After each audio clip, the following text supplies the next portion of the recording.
This is the Lone Creator YouTube. We hope this video helps. In this video, I will explain how to set up a frame loom, only way. Start by measuring, cutting, and securing your warp threads with consistent spacing. Tension is the key step. Use a simple ruler or a gauge comb to mark even intervals across the top and bottom bars. Tie your warp with secure knots at each end, check tension by tapping threads, and adjust until all threads feel firm and even for smooth weaving. Begin warping by anchoring one end and wrapping threads evenly across the frame. Maintain parallel lines for a stable base. Work methodically across the loom, counting threads and checking spacing as you go. Use a comb to nudge threads into perfect alignment and pause to fix any twists or loose strands. A steady rhythm helps prevent mistakes and produces a flat, even warp ready for your first weft passes.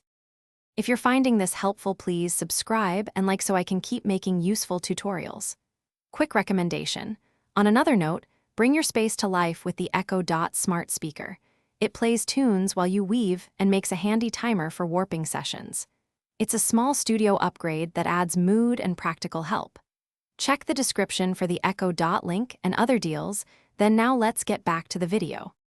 After warping, practice gentle but firm beating to pack the weft without crushing the warp threads. Consistent pressure produces even fabric. Keep an eye on tension as you work, stopping occasionally to red-tighten any slack knots or redistribute tension across the frame. Try a small sampler strip to confirm your beat and tension are balanced, and adjust your approach if the cloth looks too tight or too loose before committing to the full project. Thanks for watching. Consider subscribing if we helped you.